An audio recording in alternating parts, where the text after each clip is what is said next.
que la ciencia es un método hipotético deductivo, que lo que trata es de comprobar bajo la evidencia y la comprobación y la experimentación los sucesos que vemos o los fenómenos a nivel natural. Pero este tipo de investigación tiene que comprobarse o descartarse con cada prueba. Esa es la idea, ¿va?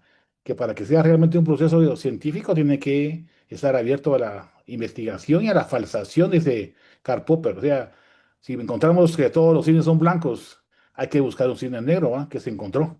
Entonces ahí ya cambia el método hipotético deductivo porque tenés que comprobarlo o descartarlo con la falsación, que es el principio de Popper. Luego viene Kuhn y dice que sí es cierto, pero que creamos paradigmas. Y en eso creemos, por ejemplo, que el centro del universo estaba en la Tierra, después en el Sol, en el centro de la galaxia. Hoy sabemos que el centro del universo está en todos lados, ¿va? Entonces eso también va cambiando. Van creándose nuevas hipótesis que se van mejorando en ese sentido. Pero Kuhn dice que se forman paradigmas y se destruyen.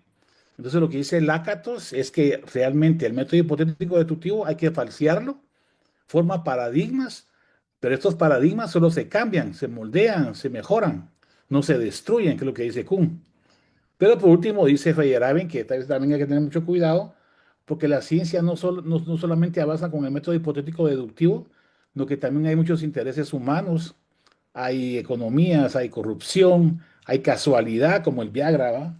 Que se estaba tratando de investigar, pues, que no se parara el corazón y se paró otra cosa. Entonces, este tipo de investigaciones también pueden ser por suerte, por azares.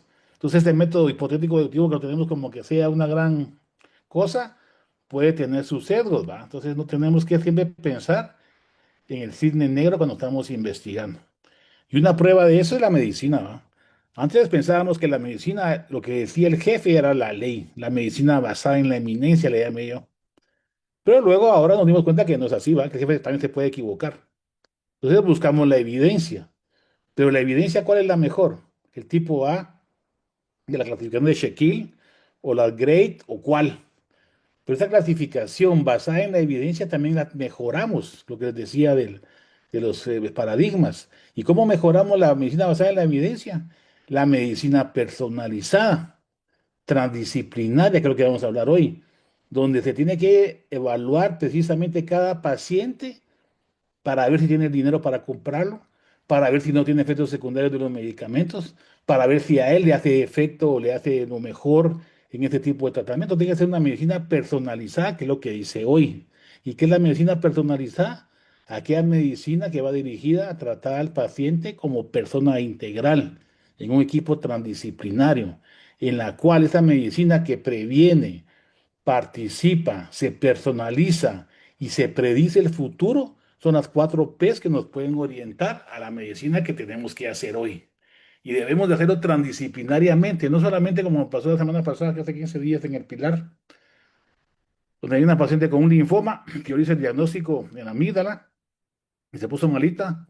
La metimos ahí y cada especialista, porque paró en intensivo y se murió, fue a verla por muchas cosas. Muchas veces estaba el cardiólogo, el neumólogo, el infectólogo, yo que le hice el diagnóstico, no sé qué hacía ahí, y un montón de gente más.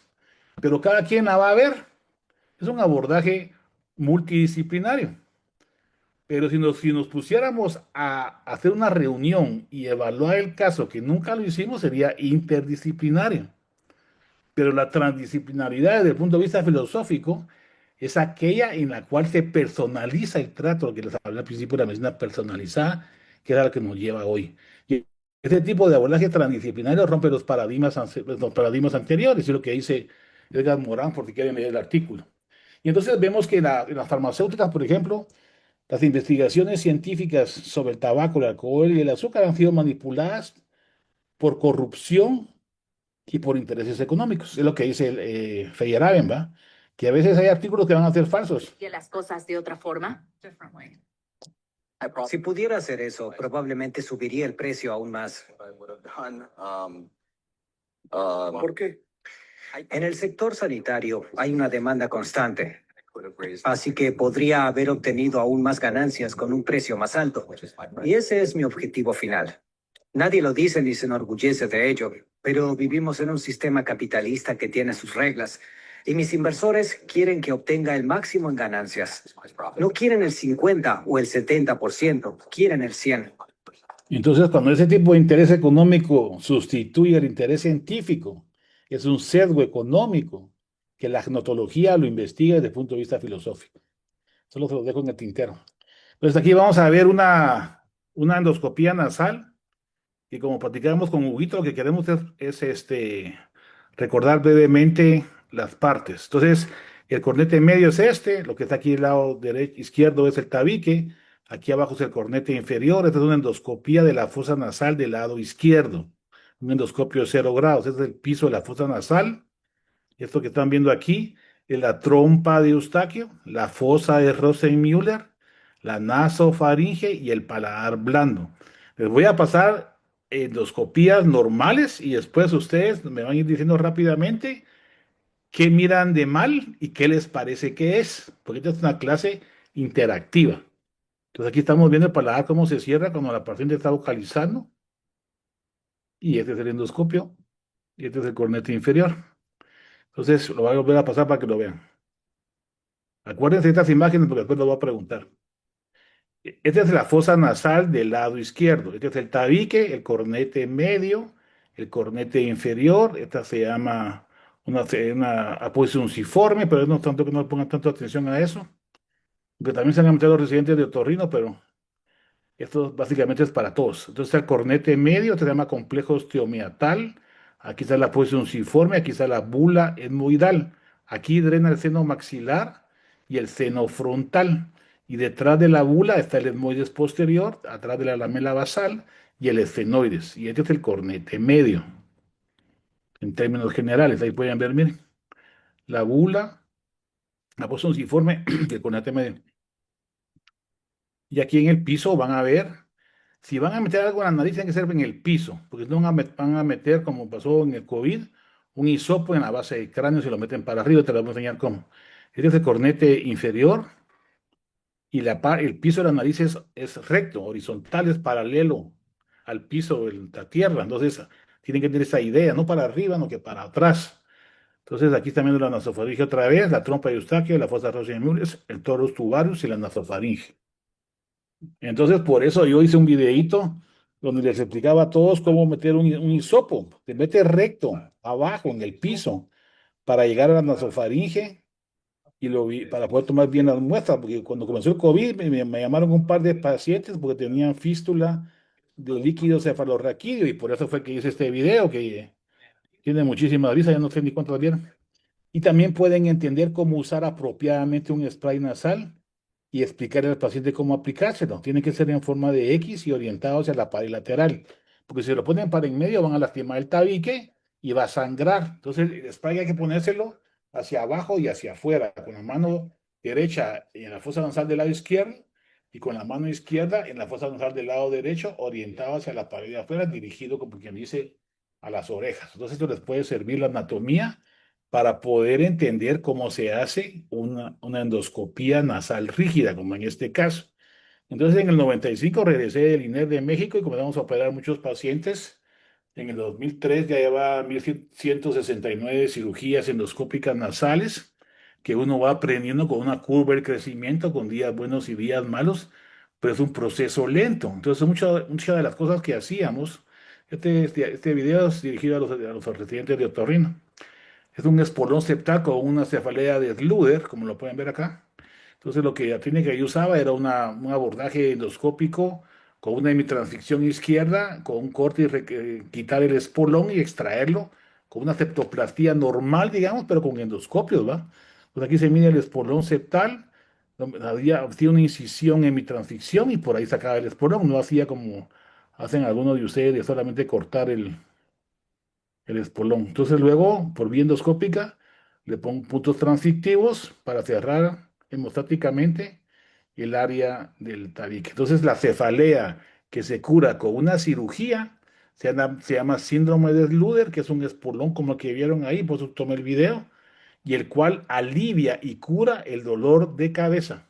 Es el único que se puede curar con una cirugía. Los demás, ya saben ustedes que hay muchos tipos de cefaleas y hay que investigarlo. Aquí es como ponía los puntos, los ya los sigo poniendo. cuando hago cirugía. Aquí es el preoperatorio, con el espolón septal tocando la lámina, perdón, cornete medio y cornete inferior, y esto puede provocar una neuralgia del trigémino. Y aquí ya está operado el paciente. Los tabiques se operan cuando es necesario, incluso cuando un paciente recién nacido tiene una desviación septal severa, hay que operarlo, porque si no le afecta el crecimiento. Durante un tiempo se creyó que no se debería de operar cornetes, perdón, tabiques y cornetes en niños pequeños. Hoy llegó un paciente precisamente en la tarde con una cirugía que le hicieron hace varios años, un colega, y ahorita vino conmigo porque no le operaron los cornetes, porque le dijeron a la mamá que no se operaban. Los cornetes hay que operarlos. Incluso el tabique viene desviado ahí en un niño, hay que operarlo cuando está completamente desviado, como en este caso, que me lo habían mandado porque tenía una atresia de Juanas, pero lo que tenía era un tabique sumamente desviado. Entonces, en esos casos que puede afectar el crecimiento craneofacial, hay que operar lo que sea recién nacido. También operamos al venir muchas cirugías de cornete con varias técnicas, resección, coagulación, microderridación, láser usamos ahora en la clínica, pero siempre, como les digo, hay que operarlo cuando el paciente realmente lo amerita. Si no, no, porque pueden provocar también complicaciones. Incluso cuando hay una rinorrea severa, como en este caso, hacemos una neurectomía supraselectiva en la cual abordamos el cornete inferior, buscamos la rama del nervio turbinal inferior y la coagulamos, que se puede hacer por vista endoscópica. O en este otro caso, en el cual encontramos una rinorrea profusa severa con ¿cómo se llama? Una rinitis micótica. Miren cómo de espeso el moco. Entonces, estas uvas peladas, para que pongan atención, son los pólipos. Cuando no sea una uva pelada, es un tumor.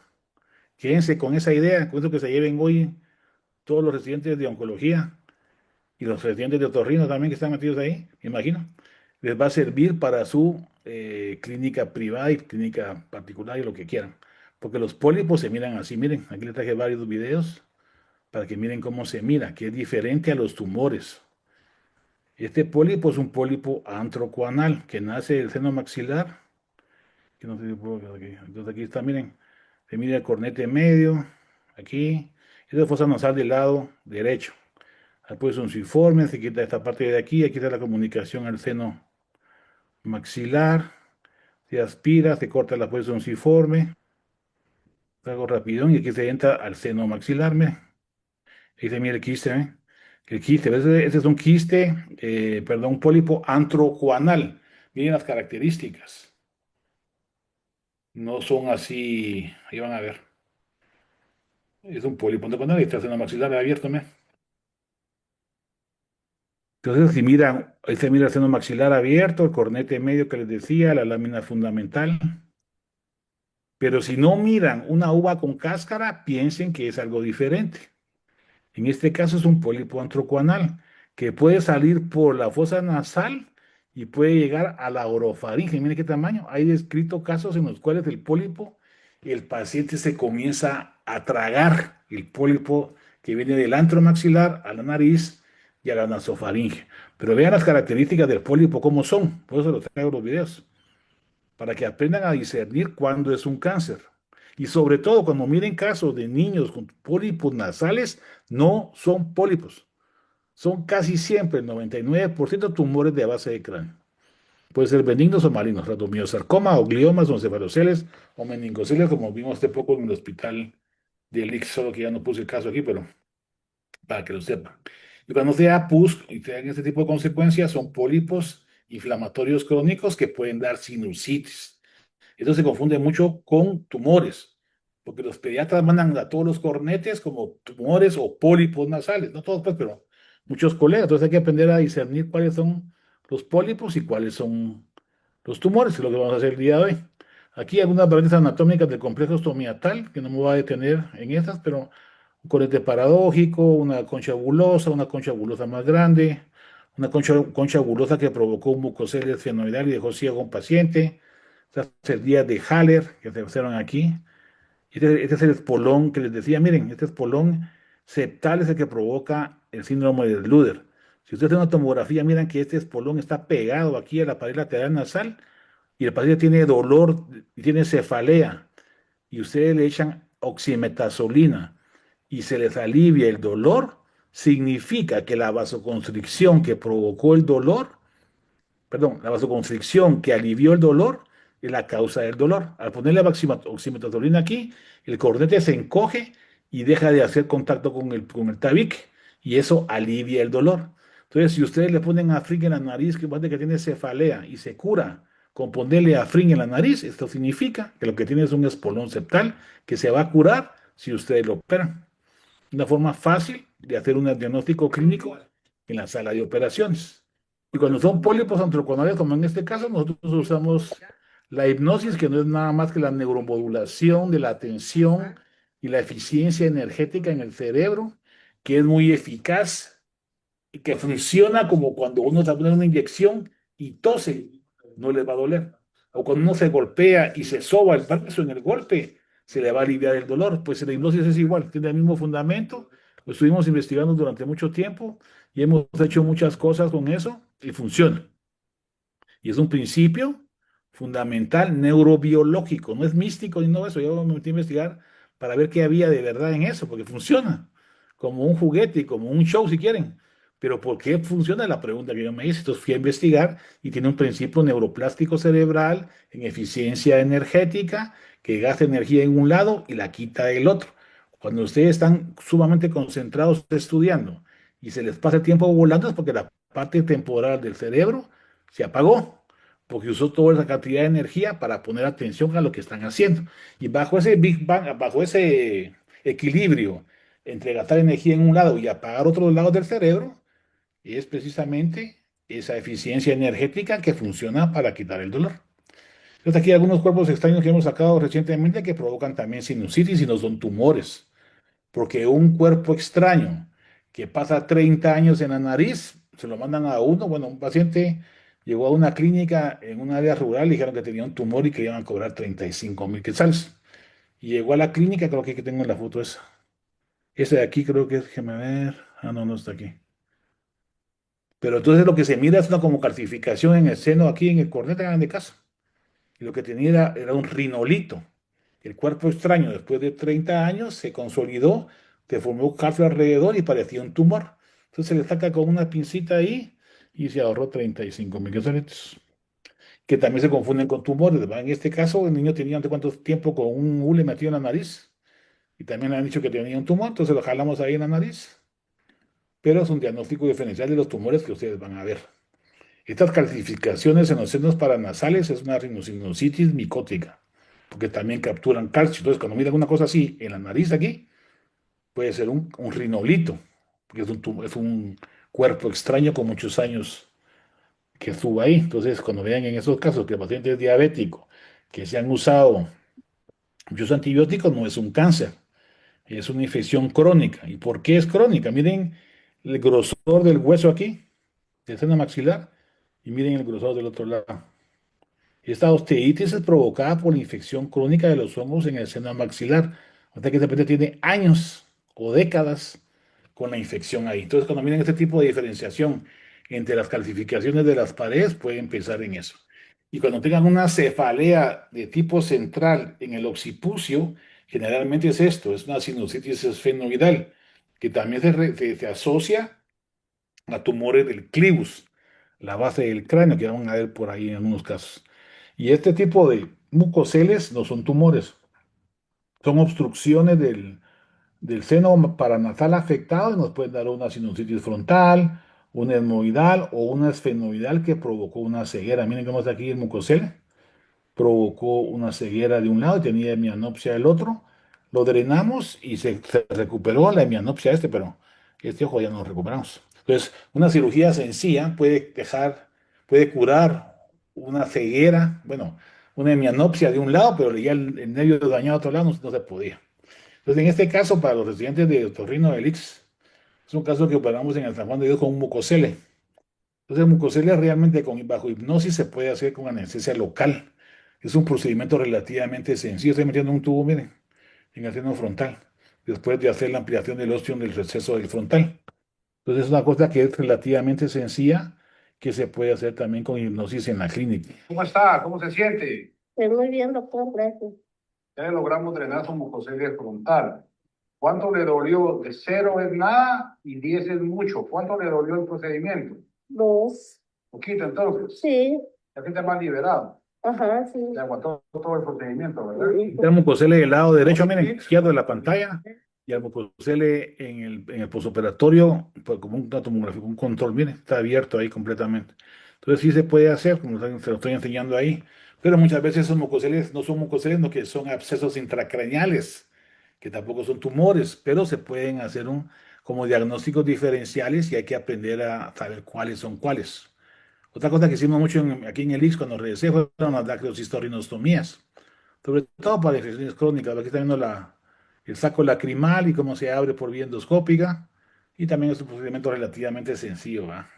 Y esto es muy importante. Miren, estas son adenoides normales. Pero si miran unas adenoides grandes en un paciente con una obstrucción de la trompa de Eustaquio que les da una otitis unilateral en un adulto, lo más seguro es que sea un indiferenciado de nasofaringe. Les enseño estas endoscopías de esos casos porque estas son adenoides normales. Pero unos videos después van a ver cómo se mide el cáncer. Aquí un paciente que está preoperatorio y aquí posoperatorio. Miren la diferencia. No sé si pueden verlo ahí. Bueno, no pasó, pero deja de roncar. Entonces aquí están las diferentes técnicas para adenoidectomía por vía endoscópica, que es como se debe hacer ahora, con radiofrecuencia, con legrado, con cublation, con todo lo que quieran. Pero hay que hacerlo bien, va, fundamentalmente. Pues si miren eso en un adulto, puede ser un indiferenciado. A una niña la operé de las adenoides y amígdalas y a la otra no, y son gemelas. ¿Quién creen que está operada? La niña grande, ¿va? Entonces la mamá me llevó a su niña chiquita y le dijo, mire, ¿cómo está mi otra niña? Mejor opéремela también. Le dije, pero mire, no es así nomás, vamos a examinarla, vamos a ver qué tiene y miramos, para que miren que realmente la cirugía sí funciona. Aunque hay estudios, todo esto fue un caso nada más, pero hay muchos estudios que le pueden afectar. Entonces, ese tipo de obstrucción nasofaringea puede provocar una apnea del sueño y puede matar no solamente de un infarto, sino que la libido sexual. Y aparte también afecta la relación marital. Si el niño, el bebé es la mujer, primero lo va a patear, después lo va a expulsar de la cama, va a cambiar de cuarto y después va a cambiar el marido, porque una de las principales causas de divorcio en Estados Unidos es precisamente la apnea del sueño, que también los puede matar. Si toman un antihistamínico de primera generación y va manejando un tráiler después de una noche de desvelo o los partidos de fútbol como ahora. En este otro caso tenemos lo que es la atresia de Cuana bilateral, que lo que se hace actualmente es ir a operarlos a Pamplona, como en este caso que operamos con el doctor, no me acuerdo, creo que fue con Jaimito, no me acuerdo con quién. Nos fuimos a operar allá a Pamplona, hicimos el abordaje endoscópico y todo salió bien, gracias a Dios. Entonces, como se debe de hacer, entonces hay una obstrucción completa en un recién nacido, pues hay que ir a liberarlo, como están aquí las fotos, ¿no? De lo que hicimos. Y este es un avance de monobloque de un cruzón. Queda para los residentes de otorrino, porque ayer, hace un par de días, hicimos un abordaje para separar lo que es el seno maxilar de la base del cráneo en la región pterigomaxilar y región infratemporal, pero para cortar la parte medial, que es la apófisis pterigoidea, y el palatino, hay que saber. Por eso les preguntaba en la mañana a los residentes si sabían exactamente la anatomía, porque hay que saber para hacer este avance monobloque de un cruzón, miren. Entonces lo hicimos con oftalmo, lo hicimos con neuro, con maxilofacial, y nosotros hay que cortar todo el globo ocular, miren, aquí están los cortes, ¿no? Y hacer un avance de toda la cara. Pero te cortan los globos oculares y para abajo hay que cortar las fosas tiroideas y también el palatino y separarlo del ala mayor del esfenoides, que es lo que supuestamente hicimos hace un par de días en el IX. Entonces esa foto se la dedico a los residentes de otorrino para que se den cuenta cómo es. Y ahora ya que saben todo, quiero que me digan esto que es. Esta es la nasofaringe, miren, y tiene una masa aquí. Pero no sé cómo me pueden decir. Aquí ya la drenamos, miren, y aquí otra masa. Eso se llama quiste de Torwell. No son las adenoides, sino que es un quiste, con una malformación embrionaria, para que sepan. ¿Esto qué es? Esto se llama adenoiditis. Y antes no la diagnosticábamos ni ahora porque nunca le metemos al endoscopio a los pacientes, pero si nos damos cuenta de esto, miren, No es ni amigdalitis, ni es faringitis, no, que es una adenoiditis. Entonces, esto es difícil de diagnosticar si no le metemos un endoscopio al paciente. Y este también es adenoiditis, que es diferente de un indiferenciado. Vamos a ver. ¿Y esto qué es? Como ya vieron anatomía normal, esta es la anatomía anormal. Esta es una cicatriz en la nasofaringe, miren, que es una de las patologías más frecuentes en Guatemala. Se llama escleroma respiratorio, que no es cáncer, se parece mucho al linfoma, por cierto. Y es frecuente confundirlo con granulomatosis de Wegener también. Y así se mira más o menos el linfoma con escleroma. Pero en este caso es un escleroma en etapa cicatrizal, porque ya está cicatrizada la nasofaringe y se cierra, ¿va? Por eso que el procedimiento de Jones es una opción a tratamiento médico. ¿Y esto qué es? Dice el doctor que me sale agua por la nariz. ¿Es una rinitis o no? Si le está goteando el agua en la nariz o en el oído y le gotea, no es una rinitis ni una otorragia. Es una rinorraquia en la nariz y una otorraquia en el oído. O sea, tiene líquidos cefalorraquídeos saliéndole por la nariz. Y eso puede ser provocado por un tumor o por un trauma o espontáneamente. Estos son videos algo viejitos, ¿verdad? Pero les traje por una colección de viejos y nuevos. Y esta es una fístula de líquido cefalorraquídeo, pero a nivel etmoidal. Entonces le ponemos fluoraceína intratecal. Cuando hay tumores de base craneal, también los quitamos así. Ahí van a ver algunos casos adelante. Y esto es una fístula de líquido cefalorraquídeo, pero del canal de Stenberg, en la parte posterior del seno esfenoidal. Entonces, si tienen salida de líquido cefalorraquídeo a nivel de la nasofaringe y no viene del etmoides anterior, puede venir del etmoides puede venir del esfenoides, como en este caso, miren, tiene la fluoresceína en el seno esfenoidal. ¿De dónde viene? Y aquí abajo a la derecha también el quisteme, perdón, el meningocele del canal de Stenberg. Entonces tienen que abordarlo no de forma lateral, no que de frente. Entonces para abordar en frente tienen que resecar las fosas pterygoideas, la medial y la lateral. Y por eso tienen que saber cómo hacerlo para poder repararlo. Por eso la anatomía que revisábamos el día de hoy fue, ¿va? En la mañana, la clase de otorrino, les decía a los muchachos que tienen que saber bien la anatomía para poder saber qué es lo que hay que hacer como un abordaje transorbitario a la fosa infratemporal o subtemporal. Depende, van a algunos casos. Y este es un caso en el que está el doctor Sergio Ávila aquí, miren, porque es una fístula de líquido cefalorraquídeo que operamos con mi viejita de operar con el pilar una vez, la única vez que lo llevamos, ¿cierto? Y entonces tenía una encefalocele, un meningocele era, en el seno frontal tenía abierto la pared posterior. Entonces ese fue el primer caso que utilicé en la neuronavegadora aquí en Guatemala, para saber exactamente dónde estaba el oído. Entonces miren aquí el señor cómo tiene el heredita aquí, de 1 centímetro o menos, donde solo cabía un endoscopio de 2.7, un aspirador y una pinza. Y con eso logramos separar la fístula. Pero como siempre le digo a los residentes, todo esto es una curva de aprendizaje y todos vamos aprendiendo poco a poco. Primero somos ignorantes de nuestras capacidades y de nuestros errores. Nos vamos volviendo conscientes de nuestros errores y poco a poco vamos aprendiendo a operar.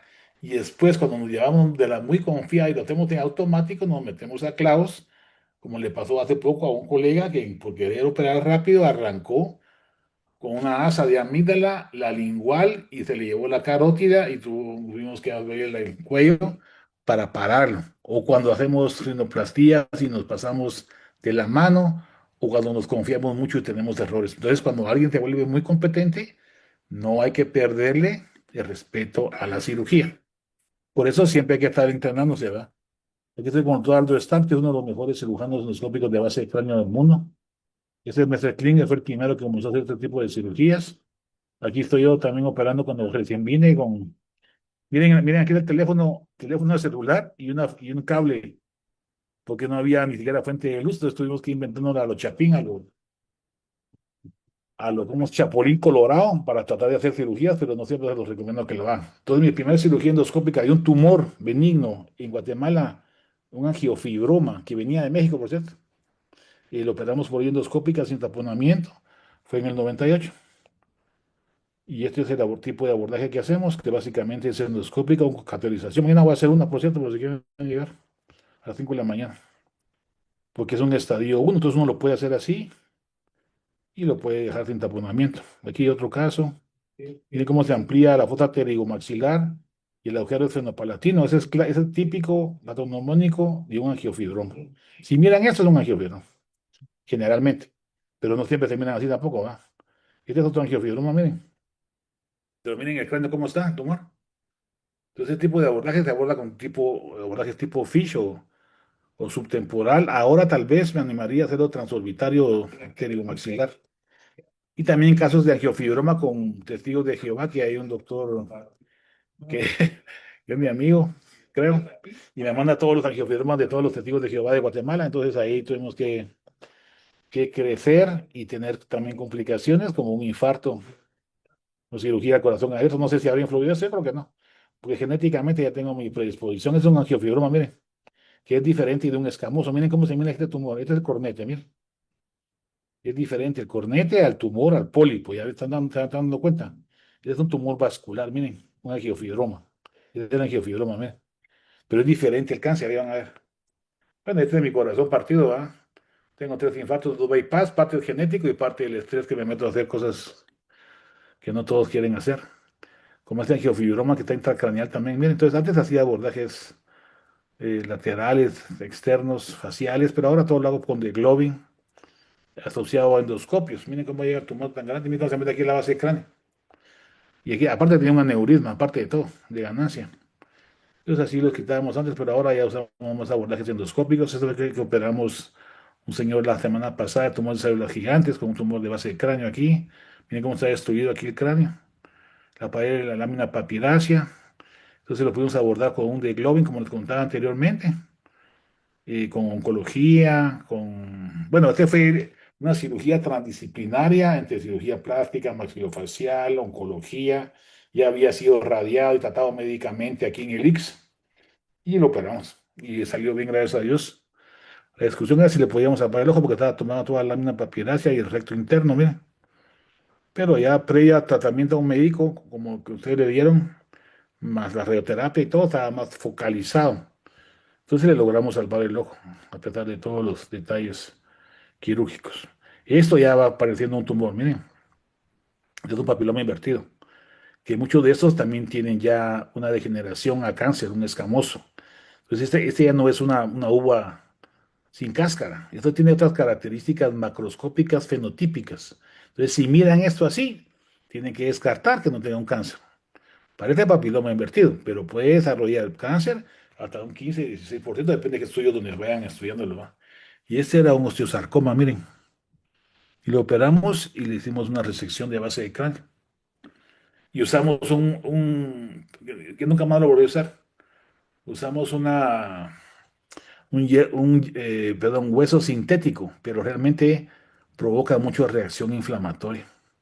Entonces ahora preferimos usar colgajos epidurales no, pericraniales o colgajos de Haddad o grasa o músculo o lo que sea. Es un abordaje a 4 manos, miren, nosotros trabajando por abajo y los negros trabajando por arriba. Entonces ese tipo de trabajos los hacíamos anteriormente cuando comenzamos a venir, en el 95 al 2000 más o menos.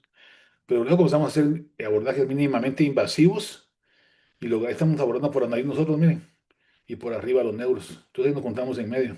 Nosotros por abajo y ellos por arriba. Es una forma de hacerlo, ¿va? Hay muchas formas de hacerlo, pero ahora cada vez tratamos de manera de ser menos invasivos. Aquí el paciente postoperatorio y evolucionó muy bien. Y este es un caso que me vino la semana pasada, miren. Este paciente que está aquí del lado izquierdo tiene este tipo de tumor. Y este tumor es un cáncer, es un escamoso. Entonces, si miran la tomografía de este tumor en un paciente de 50 años y está destruida las paredes, es un cáncer. Y este caso me llegó la semana pasada, que les decía, de 7 años de edad, pero miren las características del tumor. Viene del seno maxilar hacia la nasofaringe, aparentemente, pero en la parte inferior se mira que está pegado a la nasofaringe. Entonces este niñito está sangrando por la nariz. Entonces, ¿qué tiene? Un cáncer. Lo que tiene se llama nasoangiofibroma juvenil, que es un paciente, es una patología que aquí en Guatemala no sé por qué tenemos una alta incidencia. Yo llevo operados más o menos unos 250, solo yo. Y la casuística más grande de México tiene 228, 245 en México. En México son ¿cuántos millones son? 140 millones. Nosotros somos, ¿qué? 20 millones. Entonces, ¿por qué tenemos nosotros tantos angiofibromas? ¿Por qué hay tanto linfoma en el altiplano de Guatemala? ¿Por qué hay tanta malformación en el altiplano de Guatemala? No sé. Pero una vez que fuimos ahí a unas cavernas en el subsuelo, ahí todo eso, se mira que durante el tiempo de la guerrilla había un oleoducto de Quiché para Puerto Barrios. Entonces le ponían bombas y cuando se salía el oleoducto llenaba todos los ríos de todo el altiplano, de toda la franja atravesada del norte. Y cuando yo vi las cuevas y miraba el nivel, todavía se mira, si quieren ir a buscar un día, el nivel del petróleo que se marcaba ahí. Entonces ese tipo de contaminación, más los químicos, más los abonos, más todo, hace que en Guatemala sea muy alto la incidencia hasta de linfomas. El doctor Román Carlos incluso hizo una clasificación y apoyó unos estudios en México, no sé si sabía. Y hay muchas patologías raras que aquí miramos en Guatemala que en otro lado no hay. Entonces sí debemos de tratar de investigar por qué. Y estos son tumores malignos, miren. Estos son cáncer de muchos tipos en las fosas nasales, la destrucción, osteosarcomas, osteocondromas, rabdomiosarcomas, escamosos. Pero miren las características, quiero que aprendan las características macroscópicas. Miren cómo se mira. Y estos son osteomas, son degeneración ósea, no son cáncer. Este es un mucocele, esta es una degeneración polipoidea del cornete inferior, esto es un osteocondroma, miren, este es un osteoma, miren, frontal, es benigno. Este es un osteoma en el cornete inferior, es un osteoma en el cornete medio. Aquí no alcanza. Ah, miren, ese es lo que les decía, miren, este se llama el rinolito que les decía, es este caso. Este paciente tenía 30 años con esta masa aquí, ¿ve? Y lo iban a operar por un tumor. Y cuando llegó a la clínica yo me di cuenta que era un borrador. No sé si se puede ver por aquí. La pantalla la tengo mala, pero no sé si la pueden ver, pero aquí, por aquí hay un borrador. O ahí está, apareció, miren. Entonces lo saqué y lo corté a la mitad. Y era un borrador que se metió cuando estaba de niño en su casa hace 30 y pico de años. Entonces, para que vean que no es un tumor. Y esto es un esthesioneuroblastoma, miren.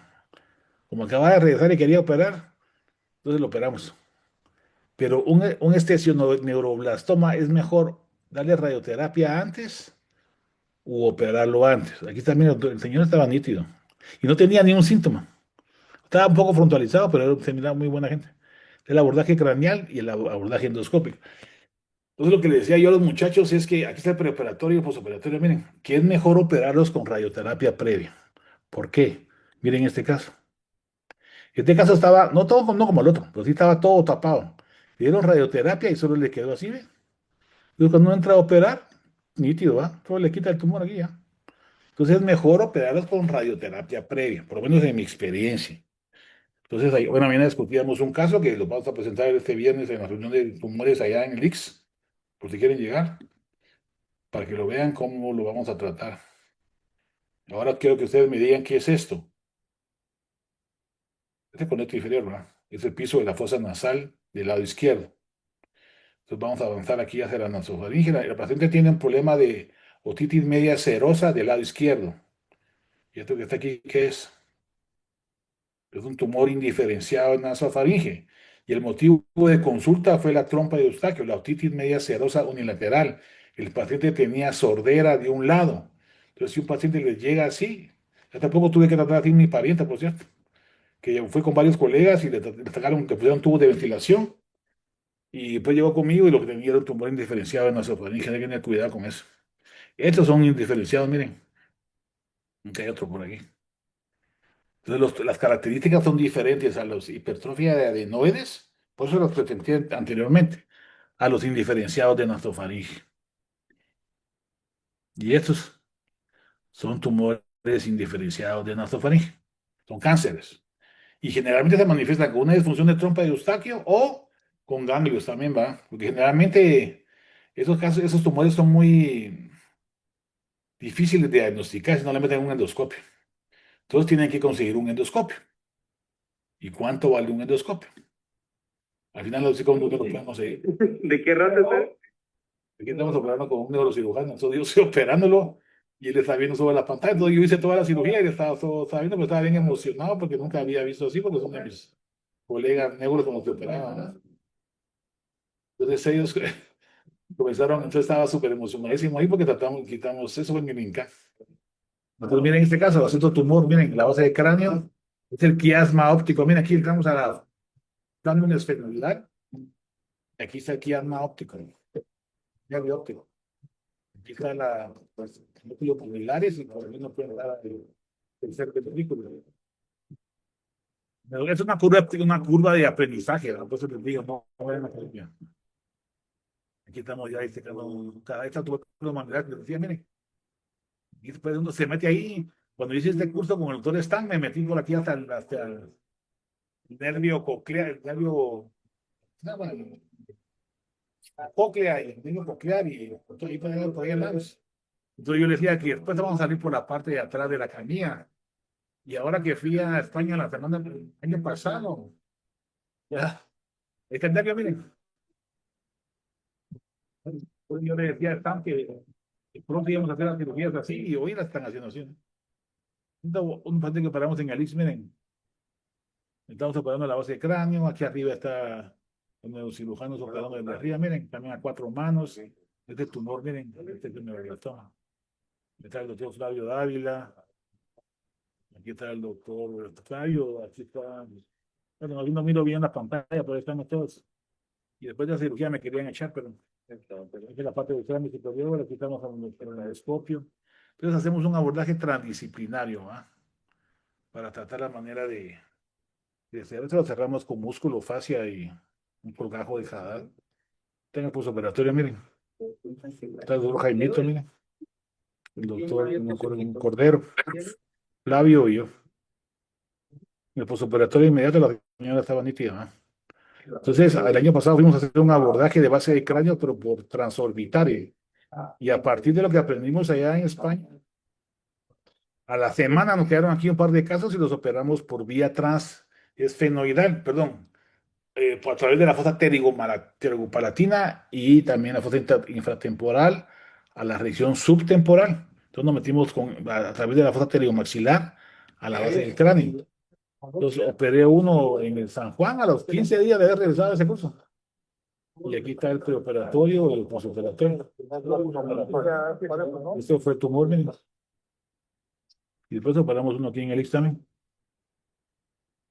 Estamos operando con, no lo dijimos, ¿sabes? Con SEAS. Y es el tumor, miren.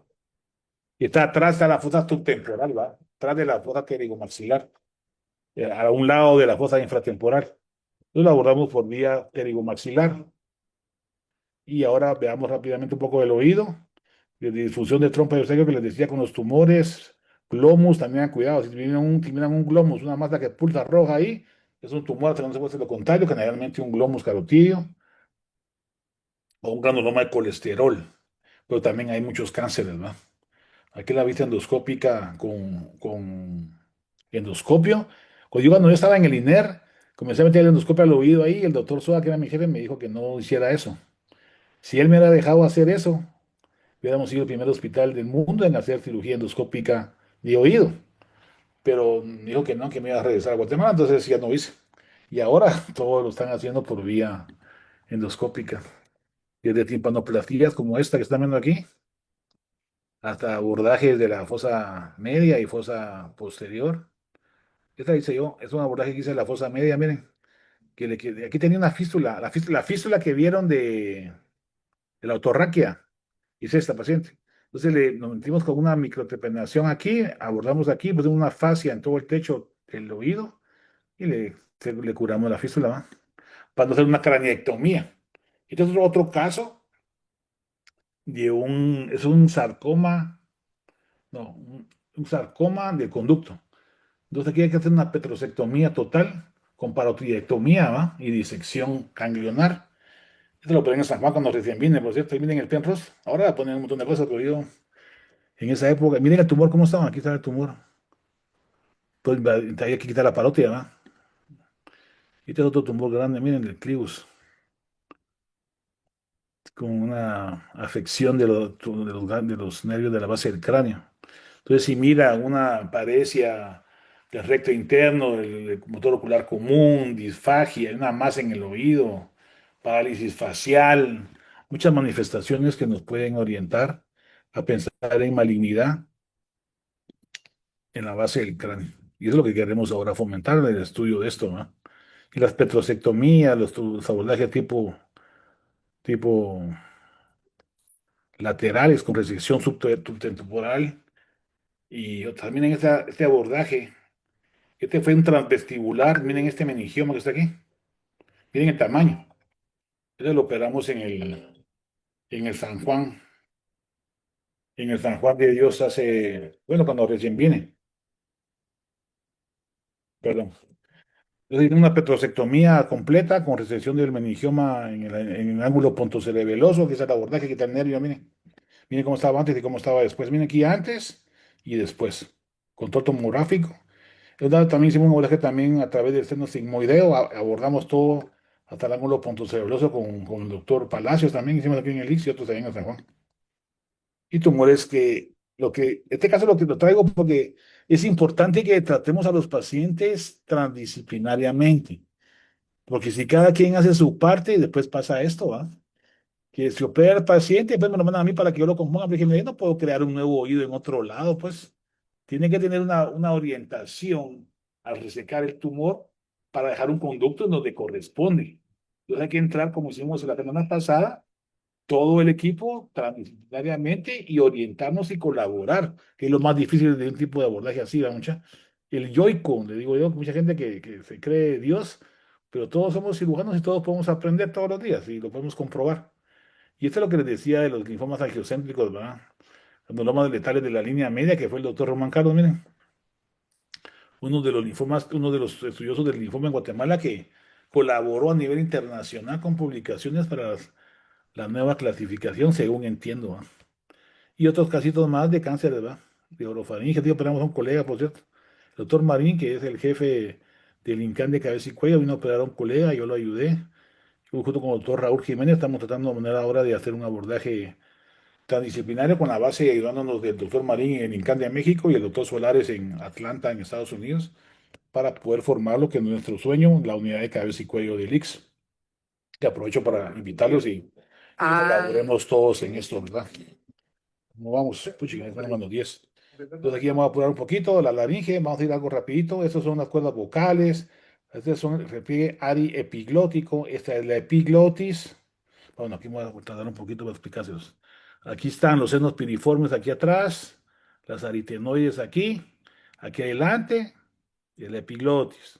Las cuerdas vocales verdaderas están vibrando ahí con estroboscopía, miren. Las cuerdas vocales falsas están aquí arribita. Entonces, las que se cierran aquí en esta forma armónica, te mira así porque tiene estroboscopía, ¿verdad? Luz estroboscópica. Aquí están las aritenoides. Aquí arriba, en este caso, sería el esófago, ¿va? Aquí atrás. Y adelante están las bayéculas y la base de la lengua, para abajo de la imagen. Entonces la lengua está para abajo de la imagen y el esófago está para arriba de la imagen. Y aquí hay unos conductos laterales que se llaman senos piriformes, por donde la comida se va hacia el esófago. Aquí la epiglotis se cierra encima de la laringe. Tiene que cerrar bien eso para que no haya aspiración. Entonces, si un paciente tiene una afección neurológica en la cual no funciona bien la laringe y no se cierra la epiglotis y las cuerdas vocales, el paciente está aspirando y puede tener un problema a nivel de un tumor en la base del cráneo y tiene una disfagia o aspiración con una afección neurológica, un derrame cerebral si quieren, no va a poder cerrar bien la epiglotis y eso le va a hacer dificultad para aspirar. Entonces aquí podemos clasificar los tumores como marginales, si están en el repliegue ariepiglótico para afuera, y la supraglotis si están del repliegue ariepiglótico para adentro. Esos son los bordes marginales. Aquí está. Aritenoides, comisura posterior interaritenoidea. Aquí está la cuerda vocal verdadera, la cuerda vocal falsa. Aquí está la epiglotis. Como les digo, adelante de la epiglotis o abajo de la imagen esta están las bayéculas y abajo está la base de la lengua. Y aquí, de este lado, a los lados, digamos, a la parte superior, están los senos piriformes, que son como aquellos toboganes que tiran la comida por los lados para que se vaya al esófago. Entonces, cuando la epilotis tapa la laringe, por los toboganes o senos piriformes se va la comida hacia el esófago. Entonces, como ya saben la anatomía de la laringe, bueno, aquí ya, Bueno, ahí está, dale pues. lo estamos haciendo también aquí aquí Fuera, tiene una fuera el tresia. naso, fuera el naso, fuera el naso. ¿Fuera el lazo? Esta es la tráquea. No sé cómo le quito volumen a esto. No. Este, en el San Juan hicimos una unidad aerodigestiva, se llama, entonces tenían todo el equipo para poderlo hacer, entonces estamos haciendo muchas laringoscopías en niños, ¿va? En este caso, que lo que miran aquí es que hay una atrofia de la cuerda vocal de un lado, ¿va? La cuerda vocal del lado izquierdo, y esta es la tráquea. Aquí están las cuerdas vocales verdaderas, aquí está la región epiglotica, los senos piriformes, la epiglotis, aquí lo mismo, abajo está la base de la lengua, y aquí atrás, arriba, está el esófago. Entonces aquí lo voy a presentar rápidamente porque ya me pasé el tiempo. Algunos tumores de laringe. Y campeón, decir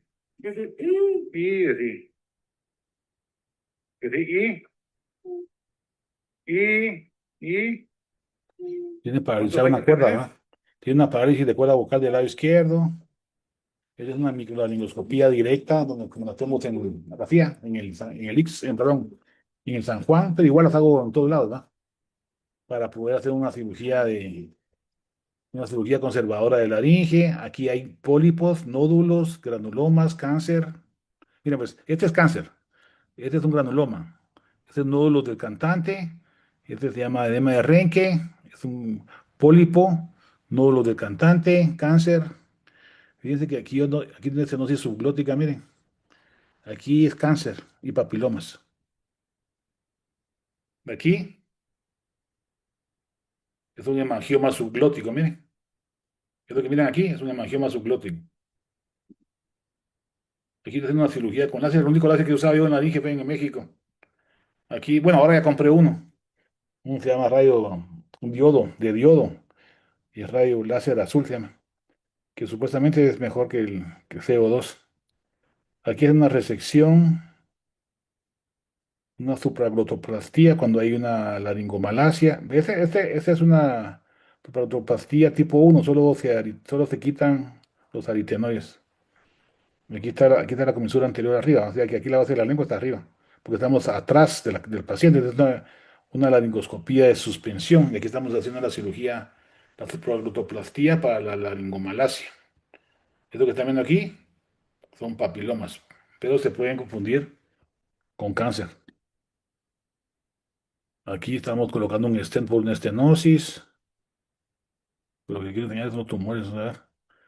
Este también este que les enseñé antes es un hemangioma. Este es un quiste sacular, quiste ductal subglótico.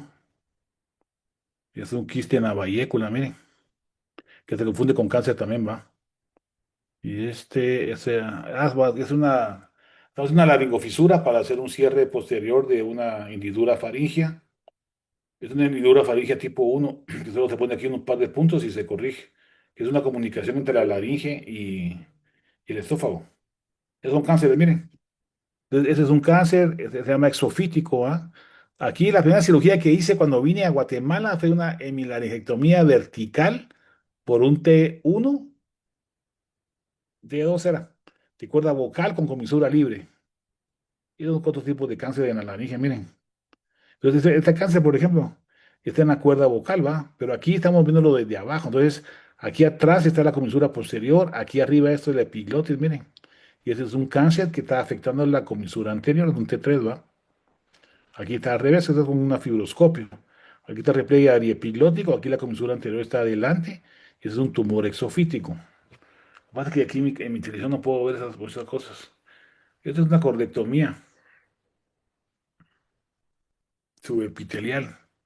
Cuando sea un T1, se puede hacer una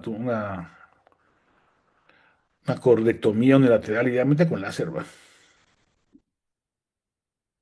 Este no me acuerdo qué es.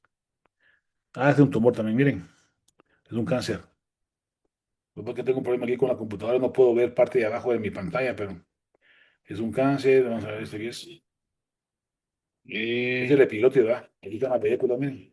A ver, abre la boca. Aquí está adelante. Checa la lengua hacia adelante. Esta es la base de la lengua, miren, esta es la tamide, ¿verdad? Y ahí, el otro día arriba con un espejo flexible, estoy adelante del paciente. Aquí está el esófago, ¿eh? Y está haciendo unos piriformes. Y aquí está, miren eso. Es un cáncer. Y es un cáncer de la cuerda vocal del lado izquierdo. Y este es miren, este cáncer exofítico, hay que quitarlo rápido porque se puede desprender y se va al pulmón, ¿va? Y se muere el paciente. O puede tener una broncoespasmo u otro tipo de situaciones. Este es un hemangioma subglótico también, miren. Incluso hay un carcinoide, que este es un carcinoide, dijo usted que fue carcinoide este. Este tumor fue un carcinoide. Y este es un escamoso de la laringe. Es un escamoso, pero es subglótico. Miren cómo se cierra. El tumor está por debajo de la mucosa. Entonces uno no puede diferenciar bien el tumor, pero con la tomografía se complementan los estudios, ¿va? Y puede uno determinar exactamente qué es. Eso no me acuerdo qué es. Vamos a ver. Ah, es un cáncer también, miren. Ah, este es un cáncer bueno, mejor ni les digo. Es un cáncer y que se lo quitaron, pero tenía residual en epiglotis. Entonces, ¿qué hacen ahí? Mira, la cuerda vocal aquí, una bonita. Cuerdas vocales, ventrículos, aquí está el esófago, en los piriformes. Es un exofítico de epiglotis. Aquí está posoperado, miren. Pero ese tipo de tumor no se puede quitar el epiglotis. Uno quita el epiglotis, ¿qué va a pasar? El paciente va a aspirar. Entonces hay que hacer radioterapia y luego tratar la manera de hacer un abordaje, una epiglotopexia para que pueda el paciente tragar y pueda no se esté ahogando, ¿va? Es una parálisis con cáncer, miren. Del lado izquierdo. Esto creo que es un carcinoide. Miren, aquí está metido en la tráquea, miren. No sabemos exactamente qué era, ¿va? Entonces lo que hicimos fue hacer una traqueotomía, quitárselo, coagular los puntos sangrantes a través de una traqueotomía, porque si lo hago aquí por endoscopía, me comienza a sangrar, ¿cómo lo paro ahí? Se me muere. Entonces tuvimos que hacer un abordaje. Aquí termina el tumor, miren. Aquí termina la tomografía, ¿eh? Es otra vista de este tumor, miren. Entonces lo hicimos con una traqueotomía, abrimos una traqueotomía y ahí le hicimos la cirugía, ¿eh? Eso lo estoy quitando, ¿eh? Con un endoscopio, por supuesto, va a través de la traqueotomía, meter el endoscopio y quitamos el tumor y lo coagulamos y ya. Y el otro día se fue a su casa, respirando normal. Es el tumor antes, miren, y después de la cirugía. Y este es igual, solo que se lo operé en San Juan. El otro paciente que vieron antes lo operé en San Vicente. Antes me llamaban más en el San Vicente, todavía más. Eso tumbó también, miren, en la tráquea. Y el postoperatorio, el paciente ya se fue a su casa. Entonces ustedes se preguntarán, ¿cómo consigo un endoscopio? Bueno, miren, yo estuve averiguando y ahora hay unos endoscopios que valen 80 quetzales ahí en Temo, valga la propaganda para Temo. Solo que la gente lo usa para sacarse el cerumen del oído. Yo digo, eso es muy peligroso porque se van a perforar, pero miren cómo se mira. Yo te pedí a mi hermana que me mandara uno porque quiero ver qué tal. Entonces, si usted compra uno de esos, pues no lo usen para eso, ¿va? Eso no lo deben de usar para estarse limpiando el oído, lo tienen que usar para hacer los diagnósticos endoscópicos. Bueno, ya son las 7. Y por último, hay que trabajar todos en equipo para poder ir mejor. ¿Tienen alguna pregunta, comentario, algo que quieran reflexionar o quieren ir a ver el partido de Irán? ¿Y cómo hago esto? ¿Qué tal, Doc? ¿Cómo está? Ya Buenas había noches. tenido el gusto de saludarlo antes de empezar la clase. Yo tengo una pregunta. Específicamente en la nasofaringe, creo que queda claro que estos tumores, el tratamiento quirúrgico es bastante difícil, pero mi pregunta va más relacionada a si existe algún hallazgo anatómico que lo haga sospechar de que el paciente, los síntomas que tienen pueden estar relacionados a cáncer en nasofaringe. O sea, no ve nada a simple vista, pero tiene ciertos hallazgos que lo puedan orientar a hacer una búsqueda más minuciosa. Y Bueno, la miren, otra muchachos. pregunta, pero Ujú. creo que ya lo habíamos discutido en la clínica de tumores era el 5 de junio, hace como unos 10 días aprox, de la señora que tenía aparentemente lo reporta que era supraglótico, pero habíamos quedado que posiblemente era de orofaringe, pero si hay algunas otras referencias anatómicas que nos pudieran orientar para decir, bueno, este es de orofaringe, este no, va más abajo. Bueno, en primer lugar, como siempre, la historia clínica tiene un 85-90% de diagnóstico de los pacientes. O sea, aquí solo les traje la perspectiva endoscópica otorrinolaringológica, pero fundamental es la historia, muchachos. Nunca vayan a olvidar una buena historia clínica para poder orientar su diagnóstico. Los tumores mira, pues, la nariz comienza desde el vestíbulo nasal, donde están los pelitos y las vibrisas, hasta la región posterior de la cuana, esa es la nariz. De las cuanas hacia la nasofaringe y lateralmente la trompa de Eustaquio, bilateral, y el paladar blando cuando se eleva es la nasofaringe. De una línea imaginaria que pasa por el paladar blando hasta una línea imaginaria del hueso hioides y yendo hacia atrás es la orofaringe. La pared anterior de la orofaringe es la veca licial de la lengua. La porción superior de la orofaringe sería el paladar blando cuando está cerrando la nasofaringe. Y la pared inferior de la orofaringe es un espacio virtual a través del cual pasa una línea imaginaria del hueso hioides. Y entonces la hipofaringe está por debajo de esa línea imaginaria e incluye la base de la lengua, la vallécula, la epiglotis cuando está en posición vertical y los senos piriformes, es la hipofaringe.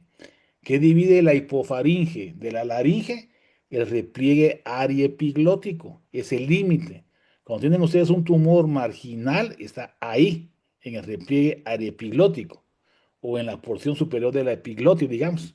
Entonces, cuando se da un tumor marginal de glotis, perdón, de la hipofaringe, hay que tomar en cuenta que a la hora de hacer una cirugía, nosotros los cirujanos, hay que quitar la laringe y la faringe. Entonces, una cirugía programada para este tipo de cirugías hay que preparar el esófago, el estómago o el colon, no solamente ir a quitar. Uno puede quitar la laringe, eso sí. Entonces, la porción de la laringe, de la epiglotis hasta las cuerdas vocales, entre las cuerdas vocales falsas y verdaderas, es la supraglotis. La glotis es el espacio virtual entre las cuerdas vocales verdaderas. Y la subglotis es de 1 centímetro por debajo de esa línea imaginaria del ventrículo laringio, que es la unión de las cuerdas vocales verdaderas y las cuerdas vocales falsas. Ese ventrículo te traza una línea media ahí y para abajo 1 centímetro es la subglotis. Ese espacio de ahí, ya para abajo es la tráquea y el espacio glótico es un espacio virtual que no es un espacio anatómico, porque el espacio glótico son los bordes marginales libres de las cuerdas vocales. Entonces, la glotis puede variar de tamaño y de forma de acuerdo a si está en abducción o abducción. Entonces, todo eso se lo cuento rapidito, pero tienen que ir a leerlo, ¿ah? Para que se les quede, si no, no se les va a quedar nunca. Tienen que saber los límites anatómicos porque es muy importante desde el punto de vista quirúrgico, porque una vez estaban quitando un tumor marginal que se confundieron y pensaron que era laringe. Entonces quitaron un pedazo grande de faringe y la laringe. Y pues yo iba pasando por el corredor y me dijeron, mira, ¿qué podemos hacer aquí? Entonces, hacer una cirugía de esas, si no está uno preparado quirúrgicamente y no está preparado el estómago, ni el colon, ni nada, hasta una asa libre de hilo le pueden poner. Entonces, el paciente se va a morir, pues, así de fácil. Entonces, uno, desde el punto de vista quirúrgico, uno, y ustedes como clínicos tienen que saber bien la anatomía endoscópica, por lo menos, ¿va? Endoscópica, asociado a los estudios de imagen para correlacionar los límites del tumor. Porque para que uno pueda decir, bueno, ¿qué hacemos con este tumor? Tiene que clasificarlo, una clasificación TNM a nivel internacional, lo cual nos va a orientar para dar el mejor tratamiento médico, la mejor prevención y el mejor tratamiento quirúrgico cuando sea necesario. Entonces sí tenemos que saber bien los límites de los tumores, imaginándonos tridimensionalmente, que es lo que le digo yo a mis residentes. Entonces tienen que saber dónde está el límite superior, el límite inferior, el límite lateral, antero-posterior, lateral-lateral, superior inferior. Y después de eso tienen que clasificar el TNM en base a las biopsias y ver hasta dónde llega el tumor. Entonces, el mapeo laringio, por ejemplo, tiene que hacerse de tal forma que uno sepa hasta dónde está el tumor y qué parte está libre. Porque la cirugía conservadora de laringe, que no hablamos mucho de eso, la que le conté que viene cuando viene de México, la primera que es, uno puede hacer cirugías conservadoras de laringe si sabe los límites y las diseminaciones de los tumores. Pero si no, a todo le va a hacer laringectomía, o todo radioterapia, o todo quimioterapia. Y como dijimos al principio, la medicina no es así. La medicina es personalizada. Ya no pueden generalizar. Ahora se estudia las características fenotípicas, macroscópicas, endotípicas, genotípicas, para clasificar al paciente como debe clasificarse, para ofrecer el mejor tratamiento a ese paciente. No podemos generalizar. Hoy por hoy no podemos generalizar. Hay mucha investigación de estudios de genotipo, de endotipo y fenotipo como para darle generalidades a todos. No, cada paciente tiene que ser tratado con medicina personalizada para prevenir, participar, personalizar y predecir cuál es el futuro probable o el pronóstico, si lo quieren ver así, del paciente. Tenemos que saber si el paciente puede pagar la medicina. Tenemos que saber qué factor socioeconómico tiene, qué religión tiene, si no, vamos a operar a un testigo de Jehová y le pasan sangre y entonces va a ir al bote. Entonces tenemos que saber todas esas características del paciente y dar tratamiento personalizado, transdisciplinario, en el cual se involucra un grupo que hable entre ellos y hable con la familia como grupo. Así es como se trata a nivel internacional en todos los países del mundo. Entonces nosotros estamos comenzando, es difícil, el ego es muy importante en todos lados del mundo, lo he visto yo, tampoco somos solo nosotros, pero es importante pasar esas barreras y comenzar a hablar entre nosotros. Por ejemplo, ahorita esta clase de un otorrino a oncología médica no es tan común, pues, pero y los felicito por eso. Entonces, esos diálogos interdisciplinarios que se tienen que convertir en transdisciplinarios es los que nos va a abrir la mente para tratar mejor a nuestros pacientes. Entonces, si usted quiere una clase anatómica específica de nasofaringe, orofaringe, hipofaringe, se las damos. Hipofaringe. Incluso es bueno que también hablemos con los radiólogos, porque muchas veces ese tipo de estudios endoscópicos se tienen que complementar con estudios radiológicos para poder llevar a buen fin o a buen puerto el tratamiento de los pacientes oncológicos, que es lo que estamos hablando el día de hoy. No sé si quedó claro, si respondí la pregunta. Sí, Doc, gracias. ¿Alguien más tiene alguna otra pregunta o comentario? ¿Quieren que les amplíe alguna cosa más? ¿Qué tal, doctor? Buenas noches. Le saluda Yarlene y R1 de Oncología. Yo tengo una duda, doctor. El día de hoy llegó un paciente aprovechando a consulta externa con una lesión a nivel de cuerda vocal. Se le tomaron biopsias de toda la región y pues daba que era un carcinoma de las escamosas. Según la patología, pues habían tomado varias biopsias, estas incluidas la de la cuerda vocal, aritenoide, epiglotis, subglotis y pues todas estaban con invasión tumoral. Bueno, creo que esto ya es un T3 o más avanzado, incluso un T4, donde pues la opción quirúrgica ya es menos, pero me quedó duda respecto al abordaje que dieron, porque fue por una laringoscopía de suspensión. Entonces, solo para preguntar, la diferencia entre esta y la endoscópica, si tiene alguna criterio para saber cuál de las dos hacer en estos casos de estos pacientes. Y, por ejemplo, si este paciente inicialmente iniciamos radioterapia y quimioterapia concomitante por la profundidad de la lesión, posteriormente habría que valorar cirugía o dependiendo, pues ya de cómo se clasifica después del tratamiento. Esas son mis preguntas, doctor. Sí, esas son clásicas. Miren, pues, uno tiene que hacer una evaluación, bueno, mi criterio es personal, hacer una evaluación endoscópica preliminar. Y si uno lo que quiere es hacer un mapeo para lo que les estaba hablando ahorita, de dónde a dónde va el tumor. El tumor es solamente de la supraglotis, de la glotis, de las subglóticas, o es un tumor transglótico, o es un tumor faringolaringio. Tiene que uno estadificar el tumor anatómicamente. Y para eso se hace el mapeo ese. Pero el mapeo es para que uno sepa si el tumor está aquí, lo que quiero saber es hasta dónde llega. Entonces, ¿cómo voy a hacer para saber hasta dónde llega? Voy a tomar muestras de las áreas que se miran que sí está el tumor y las más cercanas que yo crea que no haya tumor. Para que yo tenga en mi cabeza la idea tridimensional. En México hacíamos figuras, hoy no había tanta computadora, hacíamos ahí figuras para saber más o menos qué es lo que estábamos haciendo. Entonces, eso se hace con una laringoscopía de suspensión. ¿Por qué? Porque si usted se mete a tratar de hacer biopsias así en un paciente despierto, con una nasofibrolaringoscopía, va a sangrar, le puede hacer un laringoespasmo, se puede morir el paciente. Incluso cuando yo estaba en México, que comenzamos con esas cosas en el INER, la hacíamos juntos. O sea que de esta época ya estaba y me pusieron a mí, no sé por qué. A mí me pusieron de coordinador para el estudio de cirugía de láser en perros, por cierto, el primer curso que hubo en México. Tal vez porque yo era cirujano y eso tal vez ellos creían que yo sabía más, pues a ver. Entonces, yo eso fue lo que fuimos formando ahí. Entonces, yo hoy por hoy les digo, hagan primero una laringoscopía flexible y háganlo ustedes, pero acompañados de alguien que tenga más experiencia, porque en el INCAN compraron su aparato y ellos lo están haciendo. Y eso está buenísimo. Pero hay que trabajar integralmente, transdisciplinariamente. Para los que tenemos un poquito más de experiencia, podamos colaborar con ustedes para poder trabajar en conjunto por el bienestar del paciente. Y tienen dudas, pues nos lo mandan, ¿va? Porque también es bueno que aprendan. Y pienso que toda la medicina es para todos. El que va desarrollando su interés y se va especializando, pues qué bueno. Entonces, una vez sepamos eso, ya hacemos el abordaje transdisciplinario, nos juntamos para ver qué vamos a hacer.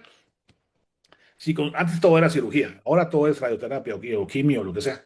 Entonces hay que ver qué está pasando. O sea, ¿realmente mejoramos el pronóstico?